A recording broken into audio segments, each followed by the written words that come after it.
Hello दोस्तों, आज की हमारी कहानी है मम्मा मुझे छोड़कर मत जाना। चलिए कहानी शुरू करते हैं। दोस्तों, कभी कभी जिंदगी हमें ऐसे मोड़ पर ला खड़ा कर देती है जहां एक तरफ समाज की इज्जत होती है और दूसरी तरफ अपना खून, अपना बच्चा। और जब माँ को इन दोनों में से किसी एक को चुनना पड़े तो उसकी क्या हालत होती होगी। आज की कहानी है ऐसी ही एक छोटे से घर में। उस दिन अजीब सी चहल पहल थी। बाहर आंगन में कुर्सियां रखी हुई थी, कुछ बर्तन सजे हुए थे और घर के अंदर एक अजीब सी बेचैनी तैर रही थी। ऐसा लग रहा था जैसे कोई मेहमान अभी अभी आकर गया हो या आने वाला हो। कमरे के एक कोने में बैठे बुजुर्ग तंबाकू मल रहे थे और सामने उनकी पत्नी करुणा जी जल्दी जल्दी सामान समेट रही थी, लेकिन उनके चेहरे की घबराहट साफ बता रही थी कि बात सिर्फ मेहमानों की नहीं है, कुछ बड़ा फैसला होने वाला है। उसी घर के कमरे के दरवाजे के पीछे 4 साल का छोटा गोलू खड़ा था। उसकी छोटी छोटी आंखें बार बार दरवाजे की ओर से बाहर झांकती और फिर पल भर के लिए अंदर छुप जाती। वह अपनी माँ को देख रहा था, जो बेड पर औंधे मुंह लेटी हुई चुपचाप रो रही थी। गोलू को समझ नहीं आ रहा था कि उसकी मम्मी क्यों रो रही है, लेकिन उसे इतना जरूर पता था कि उसे बाहर नहीं आना। उसे सख्त हिदायत दी गई थी कि जब तक बुलाया न जाए वह कमरे से बाहर कदम नहीं रखेगा। करुणा जी धीरे धीरे अपनी बेटी प्रियंका के कमरे में पहुंची। उन्होंने देखा कि प्रियंका की आंखें सूज चुकी थी, चेहरा आंसुओं से भीगा हुआ और दिल जैसे किसी अनकहे दर्द से भरा हुआ था। करुणा जी उसके पास बैठ गई और उसके सर पर हाथ फेरते हुए बोली, बेटी प्रियंका, अब रोना बंद कर दे, हम तेरे भले के लिए ही यह सब कर रहे हैं। प्रियंका ने आंसू पोंछते हुए माँ की तरफ देखा और भारी आवाज में बोली, माँ मुझे पता है आप मेरे भला चाहती हैं, लेकिन मेरे गोलू का क्या, उसकी क्या गलती है, क्यों उसे सजा मिल रही है। असल में प्रियंका की जिंदगी कोई आम कहानी नहीं थी। कॉलेज के दिनों से वह एक लड़के से बेहद प्यार करती थी। दोनों ने साथ रहने का फैसला किया था, सपनों का एक छोटा सा घर बसाया था, लेकिन किस्मत को कुछ और ही मंजूर था। एक सड़क हादसे में उसने अपने प्यार को हमेशा के लिए खो दिया था। कुछ ही दिनों बाद प्रियंका को पता चला कि वह मां बनने वाली है। दुनिया ने ताने दिए, रिश्तेदारों ने मुंह मोड़ लिया, लेकिन प्रियंका ने हिम्मत नहीं हारी। उसने अपने बच्चे को जन्म दिया और अकेले ही उसकी परवरिश करने लगी। आज इतने सालों बाद उसके लिए एक रिश्ता आया था। लड़का अमीर था, समझदार था और प्रियंका को पसंद भी करता था, लेकिन उसकी एक शर्त थी, वह प्रियंका को तो अपनाएगा मगर गोलू को नहीं। प्रियंका को शादी के बाद अपना बच्चा नाना नानी के पास छोड़ना होगा। माँ का दिल और समाज का डर, इन दोनों के बीच प्रियंका टूट रही थी। करुणा जी ने उसे समझाया कि कितने बच्चे अपने नाना नानी के पास रहते हैं। गोलू भी समझदार है, उसे कोई कमी नहीं होगी, लेकिन एक माँ कैसे अपने जिगर के टुकड़े को दूर रख सकती है। जब प्रियंका ने मना करने की कोशिश की तो करुणा जी ने उसे अपनी कसम दे दी। उन्होंने कहा कि अगर उसने इस शादी से इनकार किया तो वह अपनी जान दे देगी। यह सुनकर प्रियंका के पैरों तले जमीन खिसक गई। आखिर माँ की कसम के आगे वह झुक गई, लेकिन अंदर से वह बिखर चुकी थी। उस रात प्रियंका बहुत रोई, वह रोते रोते सो गई। आधी रात को उसे अपने माथे पर किसी के कोमल स्पर्श महसूस हुआ। उसने घबरा कर लैंप जलाया तो देखा नन्हा गोलू उसके पास बैठा था, अपनी छोटी छोटी हथेलियों से उसका सर सहला रहा था। गोलू मासूमियत से बोला, मम्मा मैं सच में चुपचाप कमरे से बाहर आया, मैंने कोई शोर नहीं किया, आप मुझे छोड़कर मत जाना, मैं अच्छा बच्चा बन जाऊंगा। उस एक वाक्य ने प्रियंका के दिल को चीर कर रख दिया। उसे याद आया कि उसने ही गोलू से कहा था कि अगर वह कमरे से बाहर आया तो वह हमेशा के लिए चली जाएगी। वह सिर्फ उसे शांत रखने के लिए कहा गया था, लेकिन गोलू ने उसे सच समझ लिया। प्रियंका ने गोलू को कसकर गले लगाया। उसकी आंखों से आंसू बहते रहे, लेकिन इस बार वे आंसू मजबूरी के नहीं, फैसले के थे। उसने उसी पल तय कर लिया कि वह कोई ऐसा रिश्ता स्वीकार नहीं करेगी जो उसके बच्चे को उससे अलग करे, क्योंकि एक औरत पहले माँ होती है, फिर कुछ और। अगली सुबह जब लड़के वालों का फोन आया तो प्रियंका ने साफ शब्दों में मना कर दिया। उसने कहा, मैं शादी नहीं करूंगी, लेकिन उस इंसान से जो मुझे और मेरे बच्चे को साथ अपनाएगा। मेरे लिए मेरा बेटा बोझ नहीं, मेरी ताकत है।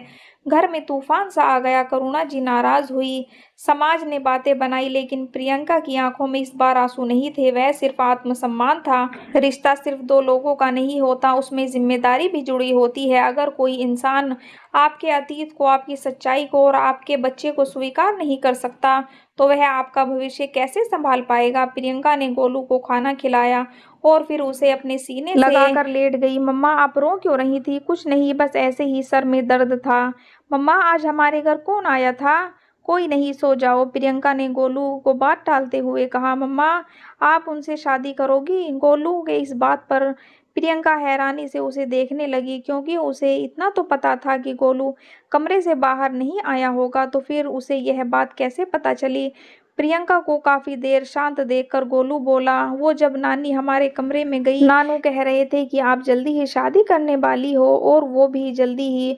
गोलू के इस सवाल का जवाब प्रियंका के पास नहीं था, इसलिए उसने गोलू को शांत करके सुला दिया। लेकिन प्रियंका की नींद खुद उड़ गई थी। उसे लग रहा था कहीं उसने शादी के लिए हाँ करके कोई गलती तो नहीं कर दी। प्रियंका यह बात अच्छे से जानती थी, इस शादी का सबसे बड़ा असर अगर किसी पर पड़ने वाला था तो वह था गोलू पर, क्योंकि आज तक जब भी कोई गोलू से उसके पापा के बारे में पूछता तो वह बहुत दुखी हो जाता था। लेकिन फिर भी प्रियंका कैसे न कैसे करके उसे समझा देती। लेकिन अब तो प्रियंका भी नहीं रहेगी तो कौन समझाएगा गोलू को। इसी उधेड़बुन में कब तक प्रियंका की आंख लग गई उसे पता ही नहीं चला। अगली सुबह जब उसकी आंख खुली तो गोलू उसके पास नहीं था। गोलू प्रियंका कुछ बोलने को हुई तो उससे पहले करुणा जी कमरे में आते हुए बोली, गोलू को मैंने तैयार कर दिया है, वो बाहर खेल रहा है। प्रियंका ने कोई जवाब नहीं दिया, वह सीधा बाथरूम की तरफ जाने लगी तो करुणा जी बोली, 3 दिन बाद शादी है, कोर्ट मैरिज, इसलिए आज समीर तुम्हें लेने आएंगे शॉपिंग के लिए, ठीक है। बस छोटा सा जवाब देकर प्रियंका बाथरूम में घुस गई। गोलू अभी बाहर ही खेल रहा था कि तभी एक बड़ी सी कार उसके ठीक सामने आकर रुकी। गोलू खुश होकर कार को देखने लगा, तभी उसमें से एक हैंडसम सा लड़का बाहर निकला। उसने काफी महंगे कपड़े पहन रखे थे, आंखों पर एक महंगा सा सनग्लासेस लगा रखा था और हाथ में एक महंगी घड़ी पहन रखी थी।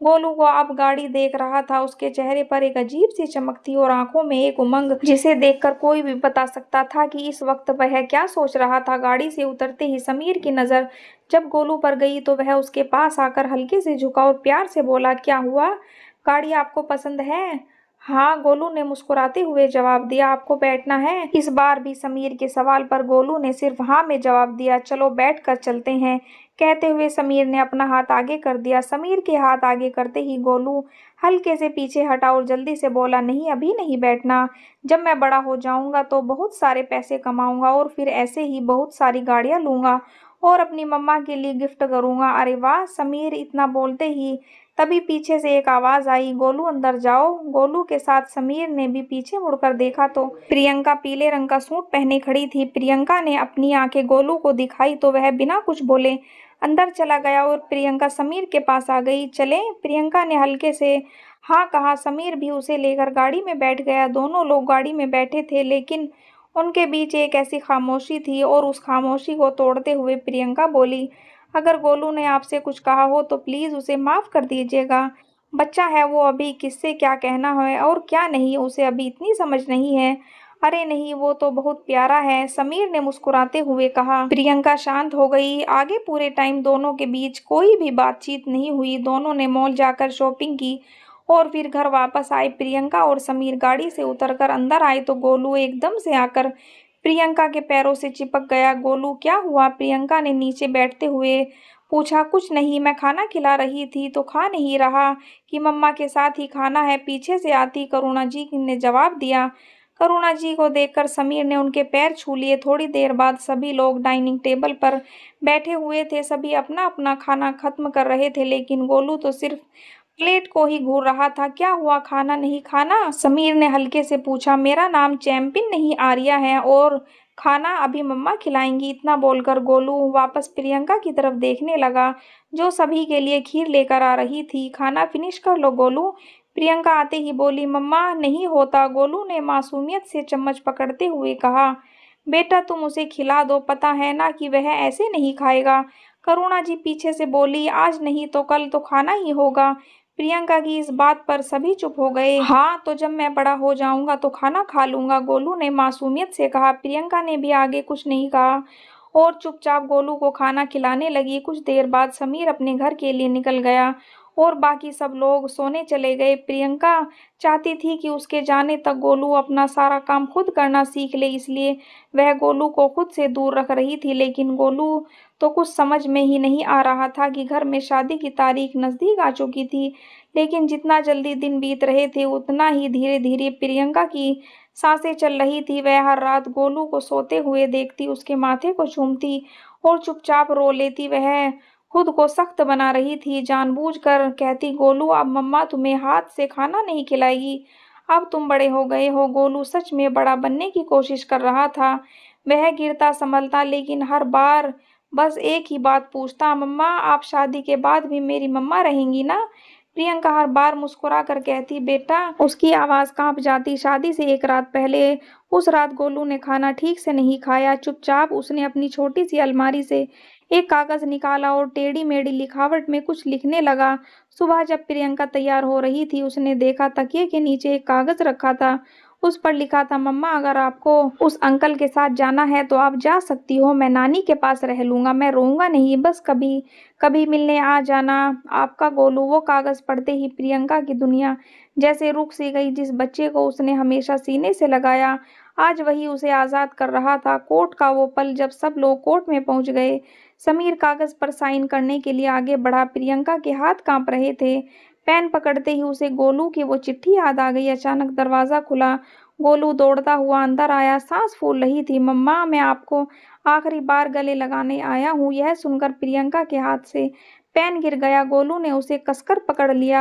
आप जाओ, मैं रोऊंगा नहीं, मैं स्ट्रॉन्ग बॉय हूँ। उसकी आवाज़ कांप रही थी पर वह सच में रोने से खुद को रोक रहा था। एक माँ का फैसला। प्रियंका अब खुद को रोक नहीं पाई। वह जमीन पर बैठ गई। गोलू को सीने से लगाकर फूट फूट कर रो पड़ी, मुझे माफ कर दो बेटा, मम्मा बहुत बड़ी गलती करने जा रही थी। मम्मा कहीं नहीं जाएगी। पूरा कमरा सन्न रह गया। समीर कुछ पल के लिए चुप रहा, फिर धीरे से बोला, प्रियंका अगर तुम्हें अपने बच्चे को छोड़ना पड़े तो मुझे भी ऐसी शादी नहीं चाहिए। मैंने तुम्हें पसंद किया था। तुम्हारी सच्चाई के साथ अगर तुम्हारा बेटा तुम्हारी जिंदगी है तो वह मेरी जिंदगी का हिस्सा भी है, वरना मैं पीछे हट जाता हूँ। करुणा जी की आंखें भर आई। उन्हें पहली बार समझ आया जिस समाज से वो डर रही थी वो आज वहाँ खड़ा भी नहीं था। लेकिन यह बच्चा, यह हमेशा अपनी माँ के साथ रहेगा। कुछ महीनों बाद आज उसी घर में फिर से सजावट थी, लेकिन इस बार किसी को छुपाया नहीं गया था। गोलू ने नए कपड़े पहने सबसे आगे खड़ा था।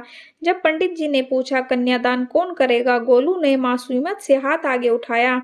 ये मेरी मम्मा है। उसकी आंखें भर आई। फेरे पूरे हुए। समीर ने प्रियंका की तरफ देखा, पहले गोलू की तरफ हाथ बढ़ाया। दोस्ती पक्की? गोलू ने हल्की मुस्कान के साथ उसका हाथ पकड़ा। दोस्ती पक्की, लेकिन मम्मा मेरी ही रहेंगी। सब हंस पड़े और उसी हंसी में आंसू भी घुल गए। कभी कभी जिंदगी हमें दो रास्ते देती है, एक आसान और एक सही। प्रियंका ने आसान रास्ता छोड़कर सही रास्ता चुना, क्योंकि माँ का दिल किसी समाज से छोटा नहीं होता और एक बच्चे की मोहब्बत किसी शर्त से कम नहीं होती। कहानी आपको कैसी लगी हमें ज़रूर बताएं। पसंद आई हो तो लाइक शेयर एंड सब्सक्राइब करें। Thank you.